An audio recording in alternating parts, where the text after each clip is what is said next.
안녕하세요. 대단히 반갑습니다. 수필 읽어주는 남자 자한홍 형 이종수입니다. 이번 시간은 141번째 시간으로 주홍글자란 수필을 읽어드리도록 하겠습니다. 주홍글자. 얼마 전에 도어의 중용 강의를 듣는 중에 주홍글자에 관한 얘기를 들었다. 청교도들이 미국으로 이주하는 해서 정착하는 과정에서 겪게 되는 사건 중 실화를 바탕으로 재구성한 것이라고 했다. 주인공 여자와 딸 펄, 그리고 의사 칠링워스, 목사 딤스데일, 이렇게 네 사람이 엮어가는 갈등과 반목, 인간의 깊은 곳을 파헤친 역작이라고 했다. 호돈이라는 작가를 베스트셀러 작가로 만든 작품이라고 했다. 헤스트 프린이 감옥살이를 하고 나와 딸을 가슴에 안고 교수대에 올라 3시간을 서 있는 것으로 해서 형벌을 받는다. 그리고 가슴에 A자의 주홍글자를 새긴 채 살도록 형을 받는다. 그녀는 끝내 자신의 딸의 아버지가 누구인지 밝히기를 거부하고 주어진 운명 속에서 싹 빠져너지를 해가며 꿋꿋하게 살아간다. 7년의 세월이 흐르고 목사는 더욱더 건강이 악화되고 죄책감에 고통을 받고 결국은 견디지 못할 지경에 이르게 된다. 헤스트 프린은 목사를 설득해서 딸과 함께 다시 영국으로 가자고 종용한다. 의사는 펄의 아버지가 목사임을 알게 되고 끊임없이 목사를 괴롭혀간다. 그 배를 타려고 하는 사람 중에는 의사도 끼어 있음을 알게 되기도 한다.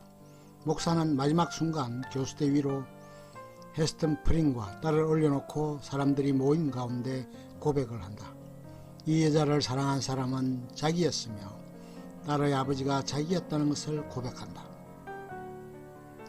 7년의 세월이 흐른 후였다. 목사는 죄책감에 시달려 했고 가슴에 주홍글자를 갖고 있었다.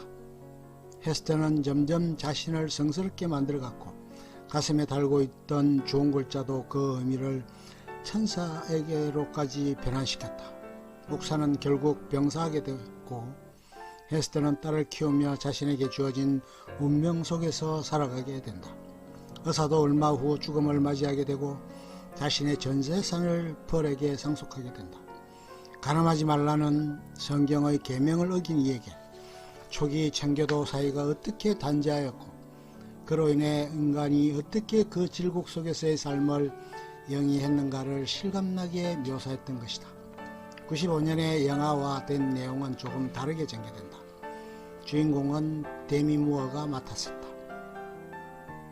공포와 박해의 세계에서 새로운 세계에 살게 된 헤스트 프린은 외딴 곳에 집을 장만하고 남편보다 먼저 와서 정착하게 되는 과정에서 목사와 정분이 나게 되고 성직자와의 애정행각을 벌인 것이 죄이면서 죄의 값을 받게 될 것이라는 것을 명확하게 인지한 가운데 불륜에 빠져든다. 그리고 재판을 받게 되고 형벌을 받게 된다. 끊임없이 목사와 소통하면서도 끝내 진실을 밝히기를 거부했다. 마녀로 몰리기도 하고 펄의 몸에서는 마녀의 자국을 찾으려는 목사의 흉계에 의해 마녀 사냥식의 재판을 받기도 한다. 인디언들과의 반목에서 목사는 그 반목과 갈등을 치유하려 했고 조정하고자 했지만 실패하고 만다. 결국 마녀로 몰아 사냥하려던 상황에서 목사는 진실을 고백하고 자신이 단두대에 올라선다. 그러나 그 순간에 인디언들이 나타나 그를 구하게 되고 세 사람은 신세계로 멋지게 나아간다. 얼마 지나지 않아 부모들이 죽게 되지만 펄은 자기의 생을 구가하게 된다. 펄의 고백처럼 얘기는 전개되고 종말을 구하게 된다. 과연 인간은 어떻게 삶을 살아야 하고 어떤 목표를 가져야 하는가? 사회라는 것이 개인에게 미치는 영향은 어떠한가? 인간은 사회 속에서 죄를 짓는 것과 벌을 받는 것에서 그 의의는 무엇인가를 생각하게 했던 듯하다. 순수하게 서로 사랑한 것 외에 다른 것이 없다고도 할 수 있는 것에서 사회 제도나 법 또는 단죄라는 것은 공동의 상과 목적에 희생될 수밖에 없지 않느냐고 주장하는 듯 했다. 철없던 시절에 결혼한 불안당 같은 놈과의 인연이 족쇄가 되어 그녀를 올가미 씌우고 평생을 고역 속에 지나게 했던 굴레였던 것 같았다. 요즘으로 이러한 상황을 재구성한다면 결코 이런 일이 일어날 수 없을 듯하다. 이제는 우리 사회도 관통이라는 것이 제대로 된 단죄의 수단을 제공하는 것이 적절해 보이지 않는 듯해 보이고, 이제는 공공연해진 느낌도 많은 것 같다. 개인적인 부분이고 감정적인 것에 법의 잣대를 들이대는 것이 좋아 보이지는 않다. 아직까지 제도적으로 남아있기는 하지만 유명무실해진 것이 아닌가 한다. 서로의 뜻이 맞아 애정을 나눈 것이라면 그것은 당사자 등이 해결해야 할 부분인 듯이 여겨진다. 그것이 사회적으로 보호되어야 하고 지켜줘야 할 일부일처 제도의 결혼제도에 제약을 가하는 것이기는 하지만 그것에 형벌까지 가해져야 하는 것인가에 대해서는 회의적일 듯하다. 깨끗하게 제대로 된 절차와 과정을 거쳐서 바람직한 방향으로의 모색과 전환이 이루어지는 것이 필요한 것이 아닌가 한다. 선진국에서도 사문화되어 있는 것으로 여겨진다.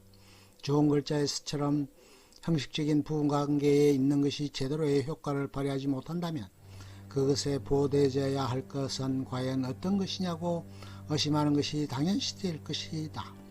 영화에서처럼 그들이 남편이 죽은 것으로 알고 그렇게 관계를 맺었다고 한다면 그것에 어떻게 죄악시하고 형벌을 가할 수 있겠는가.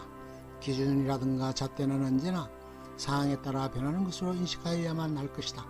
인간이 살아가면서 짓게 되는 죄라는 것이 가지는 의미를 다시 한번 일깨워주는 작품이었다. 끝까지 자신의 사랑하는 사람을 위해 최선을 다하고자 했던 이에게서 감동을 주었고 그 죄를 속죄하는 가운데 인간의 참모습을 구현해 가고자 했던 것에서 찬사를 받았던 것으로 여겨진다. 다른 한편으로 내부적으로 죄책감을 가졌고 반성하고 후회하고자 했던 목사로서는 드러나지 않았지만 내면적으로 단죄되었고 고통받았던 것으로 이해하여야 할 것이다. 결코 세상사에서 비밀이란 영원할 수 없다는 것을 보여주는 듯하다. 끝. 좋으면 좋아요, 구독 눌러주세요. 감사합니다.